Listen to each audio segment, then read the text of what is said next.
반갑습니다. 청춘부동산입니다. 늦었지만 새해 복 많이 받으십시오. 제가 몸이 좀 안 좋았어요. 그래서 한 2주 동안 푹 쉬었습니다.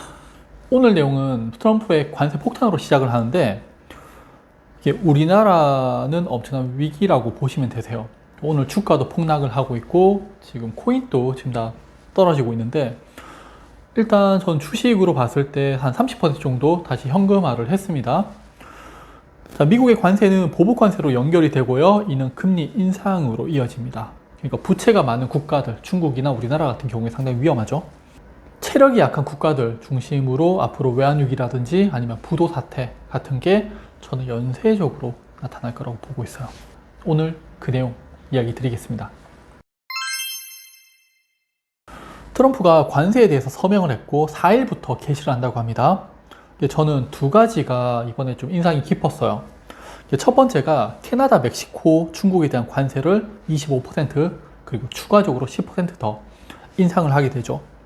그리고 두 번째가 자국에 있는 불법 이민자들을 해외로 추방을 하고 있죠. 이 두 개를 합치게 되면 정말 멋진 정책이 되는 거예요. 해외 물품을 수입하기보다는 미국 내에서 생산을 해서 소비를 하게 만들겠다라는 게 트럼프의 정책이잖아요. 그렇다면 불법 이민자들을 추방해서 미국 자국민들을 고용을 하겠다는 거예요. 그러면은 일할 수 있는 노동자의 수가 줄어들면서 고용을 했는 입장에서는 임금이 증가를 하게 되는 그런 효과가 나타나게 되는 거죠. 그래서 자국민들의 소득을 늘려주겠다라는 모습을 엿볼 수가 있어요. 이게 정말 현명한 정책이고, 문재인 정부 시절에 우리나라도 이와 비슷한 정책이 있었는데 실패했었어요. 그게 소득주도 성장인데 임금은 올렸어요. 그러다 보니까 자영업자들은 직원들을 해고하고 키오스크를 쓰게 되고, 건설업체 측에서도 내국인보다는 해외 불법 노동자들을 고용해가지고 저렴한 임금을 지급을 했었잖아요. 그렇다면 거기에서 플러스로 불법 이민자들을 추방했었다라면 높은 임금으로 국내 내국인들을 고용하면서 소득이 내국 위주로 돌게 되면서 내수 경제가 활성화될 수도 있는 그런 정책이었는데, 트럼프가 제대로 쓰고 있는 것 같습니다. 저는 이번 트럼프의 불법 이민자 추방 정책이 정말 효율적인 경제 정책 중에 하나다라고 보고 있고요. 트럼프가 관세를 올리니까 다른 국가들도 바로 보복 관세를 이어지게 되죠. 저는 이게 큰 문제라고 보는 게, 미국이 무조건 유리한 정책들이요. 대기업들이 하청업체들한테 단가 조절을 해달라고 하면은 하청업체들은 대부분 다 이제 울며 겨자 먹기로 해주잖아요.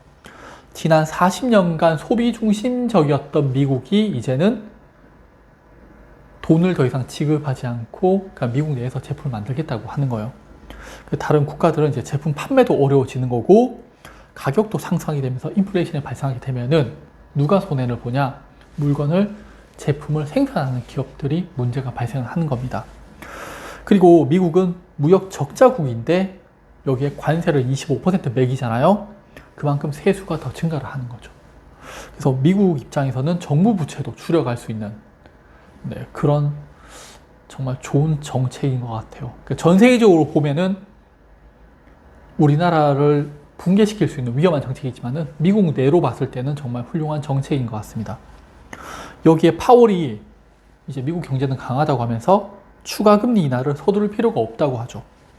앞으로 보복 관세로 인해서 물가가 상승할 수 있다면은 금리 또한 더 올라갈 수도 있는 그런 상황이 나타나게 되고, 이러면서 코인 시장들도 박살나고 있고요. 보복 관세로 인해서 물가가 다시 상승해서 금리가 올라가게 되면은 부채가 많은 우리나라, 중국, 기타 국가들은 과거에 아시안 외환위기 같은 연쇄적인 부도 또는 제2의 외환위기, IMF 같은 그런 사태가 올 수가 있습니다. 현재 미국채 10년물 금리인데요. 미국이 망한다고 말하던 그런 10년 전 미국의 경제는 전 세계에서 독보적인 경제 호황을 맞이하고 있고, 그로 인해서 금리는 계속 상승하고 있습니다. 미국을 넘어선다는 중국은 지난 10년간 경제가 계속적으로 안 좋아지고 있고요. 중국채 10년물 금리를 보면은 경제 활성화를 위해서 계속 금리를 인하하고 있죠. 지금 1.64%까지 하락을 했습니다. 이 문제가 저는 부동산으로부터 시작을 한다고 몇 번 말씀을 드렸잖아요.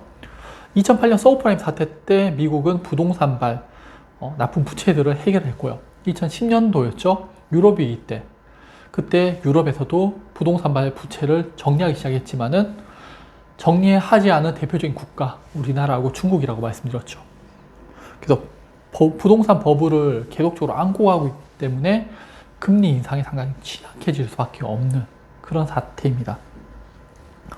중국의 물가 상승률을 보면요, 마이너스를 기록할 정도로 경제 침체 국면에 돌입을 했고 전형적인 경제 침체발 디플레이션을 경험하고 있어요. 경제학에서 이야기하는 금리 인하 이유가 기업들을 대출받아서 설비 투자를 하고 사람들을 고용하고 그래서 사람들이 임금을 받으면서 소득이 증가하면서 이런 선순환적인 걸 이야기를 하는데 우리나라하고 중국은 대출 받아가지고 부동산 투자하고 있죠. 그래서 금리 인하를 계속해도 경기 활성화는 좀 힘들고요. 부동산만 급등하는 스태그플레이션이 오고 있습니다. 미국과 일본도 이런 사태를 경험했었어요. 미국 같은 경우에 1980년대 오펙이 달러에 대한 도전을 했었어요. 그때 더 이상 물가가 오른다는 생각을 못하게 만들 정도로 금리 인상을 하겠다라고 그때 불커였죠. 그렇게 이야기를 하면서 금리를 급등시켜가지고 달러에 대한 지위를 확고히 하면서 유가를 박살내버렸었죠.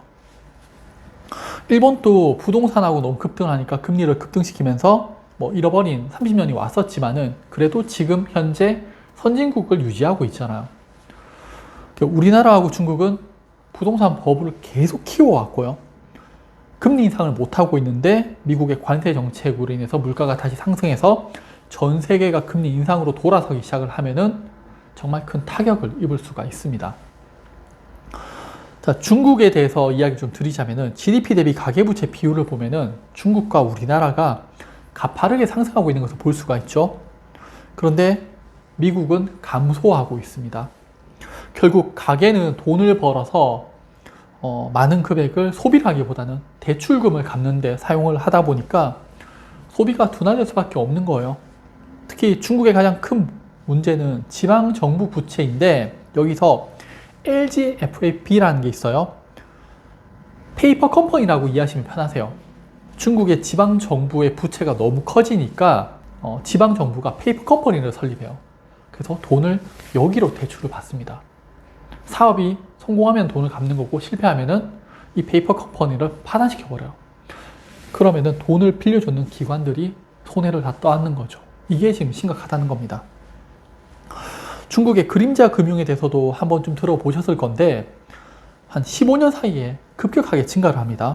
2021년까지 11조 달러를 넘어섰고 GDP 대비 그림자 금융 자산 비중도 63%에 달해요. 자, 지방 정부의 문제인데 여기에 중국의 기업 부채는 훨씬 더 급증을 하고 있어요. 그러니까 GDP 대비 158%를 볼 수가 있습니다.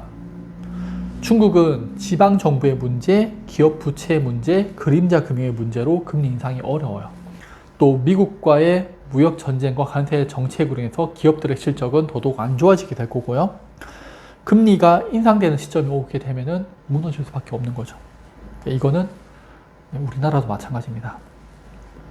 중국의 가처분 소득 대비 가계부채 비율을 보면은 가계부채도 엄청나게 심각하죠. 중국에서 지방정부, 기업부채, 가계부채 문제를 다 해결하기에는 역부족인 거예요. 그래서 다들 중국이 이제 언제 터질 건지에 대해서만 기다리고 있는 겁니다.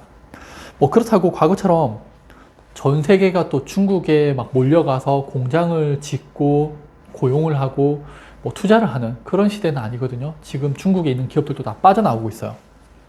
그래서 이번에 트럼프의 관세 정책이 우리나라를 비롯한 중국처럼 부채가 많은 국가들한테는 상당히 위험한 그런 신호라고 보시면 되세요.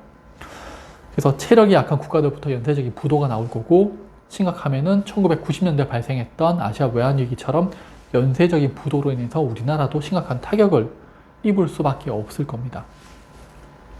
자, 그러면은 미국도 망할까? 저는 아니라고 봐요. 미국은 무역 적자가 상당히 심각한 수준인데 다르게 이야기하면은 수출보다 수입이 더 많다는 거잖아요. 그럼 여기에 수입 물품에 대해서 관세를 25% 매기는 거예요. 그럼 미국의 세수는 증가할 수밖에 없고 지금 문제가 되고 있는 미국의 이제 정부 부채죠. 이게 서서히 좀 줄여가는 효과가 나오지 않을까, 저는 그렇게 보고 있습니다.